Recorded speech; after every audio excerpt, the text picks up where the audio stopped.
La Revolución Rusa ha cumplido ya 100 años y parece una fecha muy redonda como para dejarla pasar de largo en nuestro programa. Para hablar de este hito histórico contamos en el estudio con Ángel Herrerín López, que es profesor de Historia Contemporánea en la UNED y ha sido el que nos ha propuesto hacer un recorrido por los acontecimientos que llevaron a la Revolución de Octubre y a la formación de la URSS, la Unión de Repúblicas Socialistas Soviéticas, y también a analizar sus consecuencias y lo que queda de esa revolución en el siglo XXI.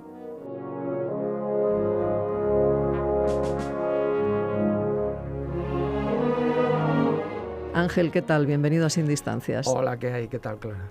Bueno, ¿qué supuso la Revolución Rusa? ¿Realmente fueron los 10 días que estremecieron al mundo, como dijo John Reed, el periodista norteamericano, en ese libro que escribió, que publicó en 1919? Pues sin duda alguna sí. Yo creo que fueron 10 días que estremecieron al mundo, pero no solamente en el momento en el que estaban pasando, sino que se puede decir que prácticamente durante todo el siglo XX, pues los acontecimientos que tuvieron lugar en Rusia fueron determinantes o son determinantes para entender lo que sucedió, lo que ha sucedido en el siglo XX. ¿Cuál era la situación previa a la revolución? ¿Qué pasaba en Rusia? Bueno, pues hay que decir que para entender precisamente cuál era la situación debemos de irnos a las últimas décadas del siglo XIX. Hay una serie de transformaciones económicas, sociales y políticas que fueron muy importantes para entender lo que va a pasar allí, ¿no?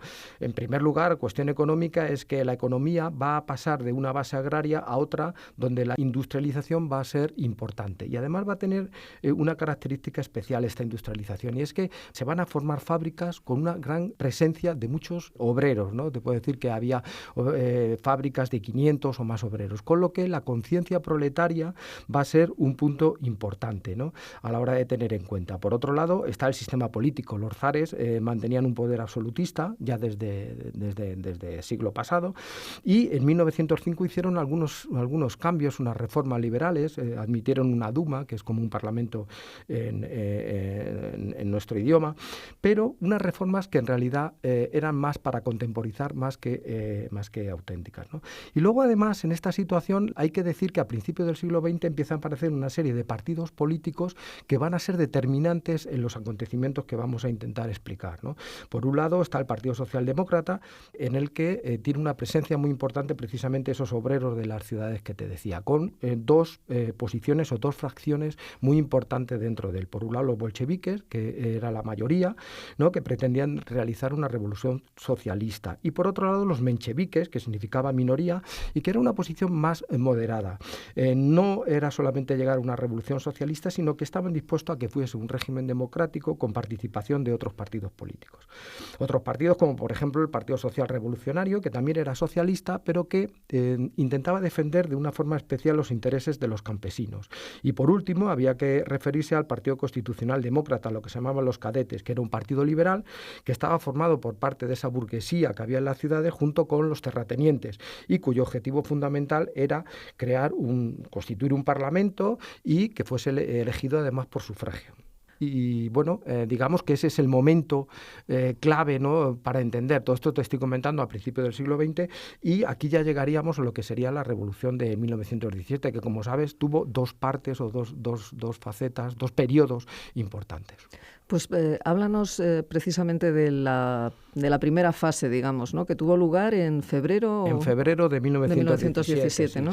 Bueno, digamos que esta revolución de febrero del 17 lo que tiene es una revolución como lo que había pasado en otras partes de Europa, ¿no?, una revolución liberal que lo que pretendía era poner en marcha una democracia.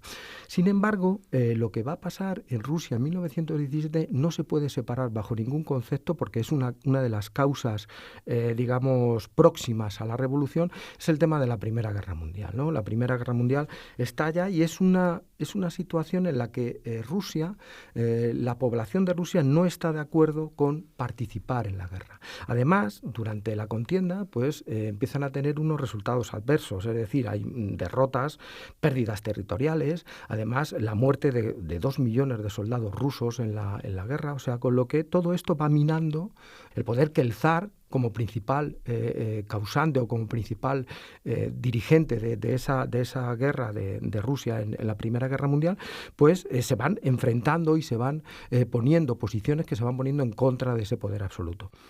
De hecho, en muchas ciudades empiezan a aparecer lo que se llaman los soviets, ¿no? Que yo creo que a todo el mundo nos suena, ¿no? Que eran consejos, al final no eran consejos de diputados que son de obreros y soldados y que se van a oponer precisamente como primer punto a ese poder del zar con la idea de salir de la Primera Guerra Mundial. Claro, esta situación de doble poder se volvería insostenible, ¿no? Claro. ¿Por qué la balanza se inclinó al final a favor de los soviets y no del gobierno? Bueno, hay que decir que precisamente lo que sucede es que de esa Duma que habían creado, también ahí empiezan a haber sus diferencias y sus divisiones, ¿no? Entonces, de momento, además, se organiza un gobierno provisional dentro de esa Duma, que va a ser presidido por el príncipe Lvov, y en la que van a participar otros partidos, como por ejemplo el Partido Social Revolucionario que te decía anteriormente, ¿no? El zar intenta reconducir esa situación, o sea, intenta, apoyándose en el ejército, claro, enfrentarse a esto y volver otra vez a ese poder absolutista, pero le es imposible porque precisamente ha perdido el poder del ejército, el control del ejército lo ha perdido completamente. De hecho, él tiene que abdicar el 17 de marzo de 1917, el zar abdica, y ya precisamente ese es el momento en el que se quedan esos dos poderes de lo que hablaba. Por un lado, el gobierno provisional que viene de la Duma y por otro lado, el de los soviets de soldados y de obreros. Y en esta situación de doble poder, pues ya llegamos a lo que es precisamente octubre de 1917. Claro, esto ya es otro mundo diferente, es decir, el febrero de 1917 es una revolución que va a llevar o que quiere llevar a un régimen constitucional, a un régimen democrático, pero lo que tiene lugar en octubre del 17 ya no, eso va a pegar el salto a lo que va a ser un régimen comunista. Ángel, ¿cuál fue el papel de Lenin en todo este proceso? Porque él era comunista y además el líder de los bolcheviques, ¿no?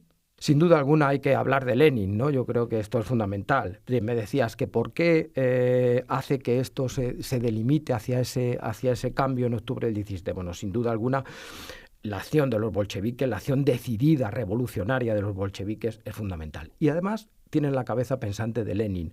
Lenin es una persona que sabe leer el momento histórico y sabe entender lo que la gente quiere. Él llega allí en abril del 17 y rápidamente lanza sus famosas tesis de abril. ¿Qué dicen? Bueno, lo que dicen es lo primero y fundamental, vamos a poner fin a la participación de Rusia en la guerra. Eso va a ser clave para llevarse detrás de sí a toda esa población que estaba pasándola verdaderamente mal. Crisis económica, hambre. Piensa que, por ejemplo, durante todo este tiempo en el que estamos hablando, llega a haber hasta 5 millones de muertos de hambre en Rusia. Es decir, que la situación era verdaderamente extrema. Pues como te decía, Lenin sabe leer ese mensaje.